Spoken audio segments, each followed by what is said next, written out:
Hai kamu, iya, kamu yang lagi nonton ini, pernah nggak sih kamu ngerasa kayak, kenapa ya aku nggak secantik dia? Kenapa ya aku nggak sepintar mereka? Kenapa hidupku biasa banget? Tenang, kamu nggak sendirian. Jadi remaja itu kadang rasanya kayak lagi ikut lomba, padahal kita nggak pernah daftar. Scroll Instagram orang lain kelihatan bahagia, buka TikTok orang lain punya bakat luar biasa. Lihat teman sekolah ada yang ranking 1, ada yang jago olahraga, ada yang pacarnya setia. Terus kita kadang cuma duduk, mikir, dan overthinking. Tapi denger ya, mencintai diri sendiri itu bukan soal jati yang paling hebat, bukan soal paling cantik, bukan soal paling populer. Self-love itu mulai dari hal kecil, mulai dari berhenti ngomong kasar ke diri sendiri. Coba ingat, seberapa sering kamu bilang, aku bodoh banget sih, aku jelek, aku nggak berguna. Sekarang bayangin kalau kata-kata itu kamu ucapin ke sahabat kamu. Nggak tega kan?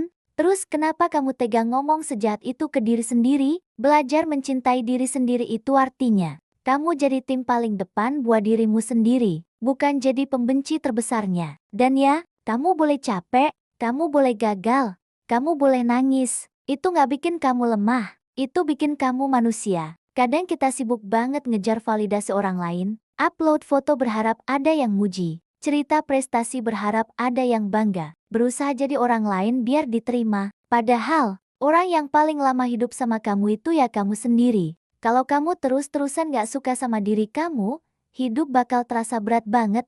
Self-love juga bukan berarti egois, bukan berarti cuek sama orang lain. Self-love itu tahu batas, tahu kapan harus bilang enggak, tahu kapan harus istirahat, tahu kapan harus pergi dari sesuatu yang bikin kamu terus-terusan sakit.